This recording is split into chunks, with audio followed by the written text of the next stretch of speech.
Welcome back to my channel, DNA and Woven Castings. Just a short brief one today on the update of bedding, the European nightcrawlers, goods and bads so far. There's been more goods than bad.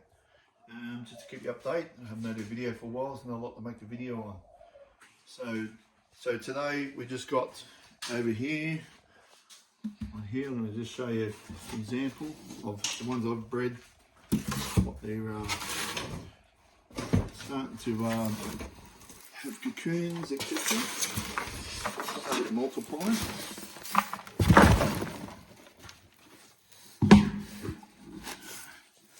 So you can see there, straight off the bat, the breeding age. Got the placenta, the ring I call it. When people know what I mean, the worm addicts out there. So what's happened? Okay, what's happened is I've been focused on selling them at 6 months, 5 months. So I've been focused on there. Now these are about 4 months old, and I noticed the other day when I was just starting to separate them. Heap of eggs, and I'm like, wow, they're breeding already because I've been focused at. You see, they've all got the rings on them. I've been focused at getting them big for bait, but forgot about the breeding side.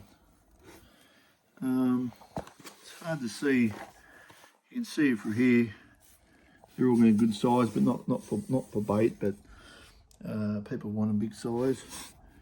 But they're cracking on, they're going good.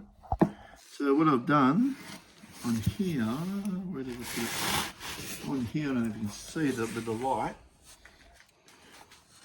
Some of the eggs you'll see right there, the yellow and some darker ones. Now the yellow ones are the newer ones, and the darker brown ones are about to hatch. So that's where I'm up to. So I'll put them back in there. What I've been doing, as you can see, they're all different ages. Because when I originally bought them, see some little fat stumpy ones. There's no weight in them at the moment. Bit of girth, put some size on them. But of course, when you buy them, they've already got eggs. So when they come, they've got eggs with them. So you forget about that. So next minute they hatch, etc., etc. So next minute you've got all these worms hatching. So they're not all the same age. So you'll see them different ages. Some are like that. Some are thinner.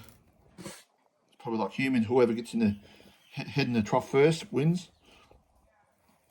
So what I've done here, I've been dividing them into these pull-out trays. So I can pull out trays so I can they're black in colour, the ones I'm using over there, and put some bedding in that, etc. and feeding them a special mix. Everyone has a little secret, but there's no secret.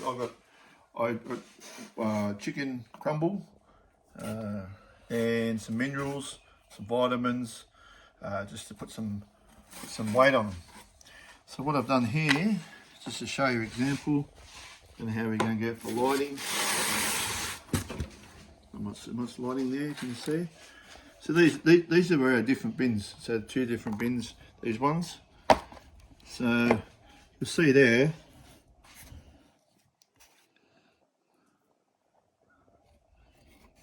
how they are. Different sizes, as you can see. Different sizes. Some are heavier than others, some are longer than others. But you can see right like this one, the breeding placenta, I think it's called. Everyone knows what I mean anyway. Yeah, so they're all different ages. But these are the ones I've separated to put some weight on. There's a lot more in the other trays. This is just to show you on the video, roughly. That's one of them. This is out of another tray I sorted out about a week ago. And you see, you know, that's like that one's not the healthiest one. Out that one. It's a long one. Get some light. So when he starts, they spread out. It's not a lot. There's not a lot in this one. But as you can see, I don't know if you can see, there's an egg right on the side there. Right on the side. And you can see it there. So they're breeding very, very good.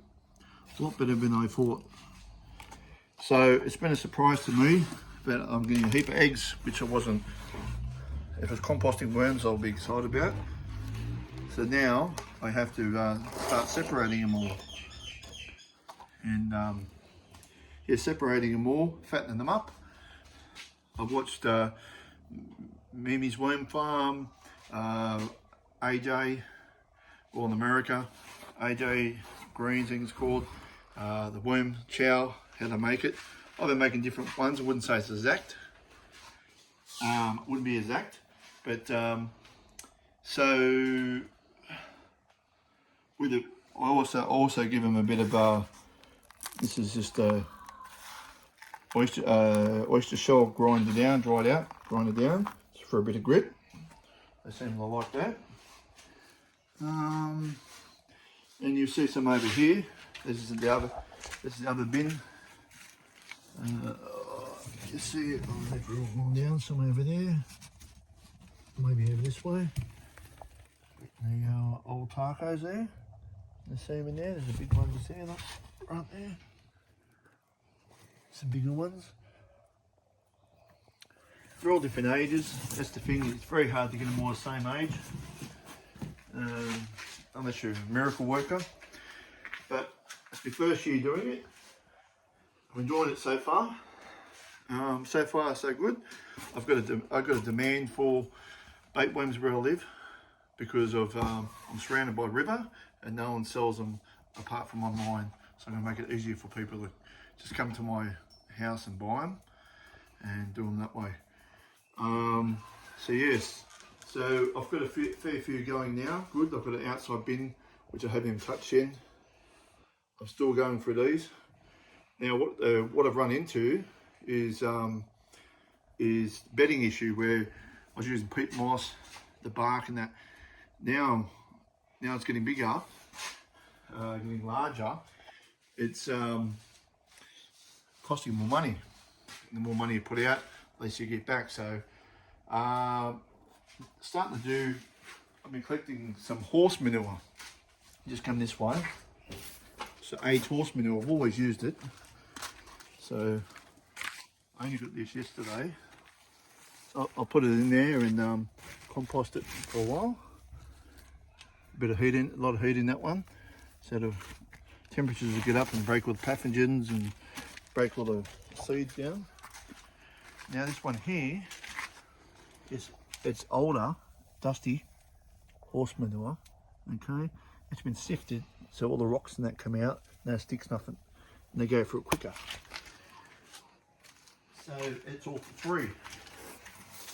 Now, what I've done, this is just on the bedding side, most people know, but just in case it might help you, what I've learnt the hard way. Now this is the same stuff, dust out there, dust, shredded up stuff. So you can see that the moisture level is good in that. But I'll put a bit of lime, bit of garden lime, not a lot. Just to break down a little bit more. Now, I use the pH reader. pH reader will say it'll I'll put it in there and it'll go up to I think 7 whatever, which is not too bad. And acidity, that's what you got to watch, acidity. And now if you acidity levels, and then I noticed like this one, it's starting to heat up a bit. Not too close. Heat up a bit. So what's what you got to do? I've put it in there and I'll put no worms in it. I'm going to leave it for a day or so and see if it heats up. Now, a good idea And a good idea is you put it in a small, you put it into a small one like that. Okay, a small one like that. And you put a couple of worms in it. That's what I've done here. You put a couple of worms, leave it for a few days, and see if there's any wormers or anything that's going to kill your worms.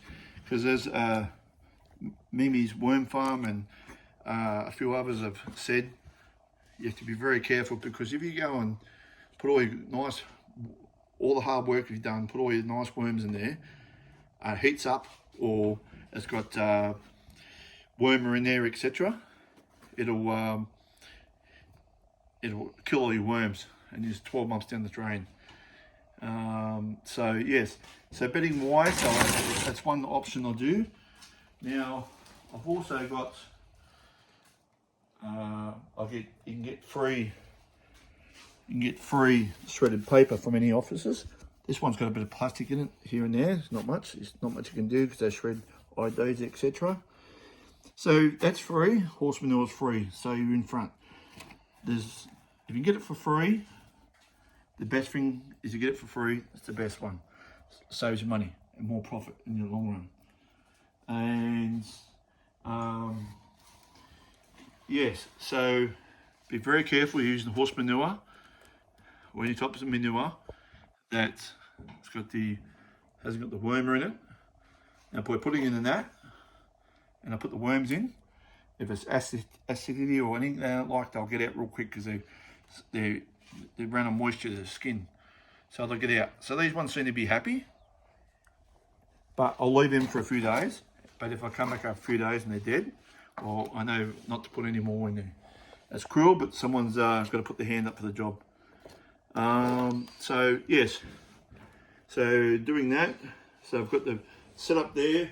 I've got my trommel in here, which is making it a lot easier to sift through now. I'm getting a bit bigger. I've got to put a motor on it, and yeah, and that's about it really. There's nothing crash hot. The weather's warming up here in Australia a lot more now, and now they're starting to breed again. So as you can see, I've moved my things around much as I can, running out of room very quickly. And now I'm trying to focus more on my bait worms because the composting worm side are not too bad. And yes, so if you're in Australia or Queensland and you do want some bait worms at the moment, Australian worms, I mean Australian worm farmers, they've got good worms at the moment, and also these ones here. I'll buy both of them, and they're both very good quality of worms. So yeah, so if you can get it for free, that's free, and the rest is just putting the work in and looking after them and nutrition. And so far so good. And have my fingers crossed and see how I go. So hope everybody in America that follows me, because there's like 85% of people in America, 85% of people followers in America, but they're my followers. So hope you're all going good with your worms. Any comments, leave a comment, a like, subscribe if you want. I do have a buy me a coffee thing on my website. It's up to you. It's not like I'm going to buy a house. It's like $2 or $5 or something like that. It all goes towards my worm farm. And yes, and one last thing I've got, just to Max at Camden, New South Wales. You'll be heading your worms off tomorrow, packing them tonight, and they'll be heading your way. So I hope you enjoy them. And the composting side of worms is going very good. I've just got to keep up the numbers. Okay. Hopefully it wasn't too long and talk too much. I'll see you on the flip side, and I'll see you in the next video. Bye-bye.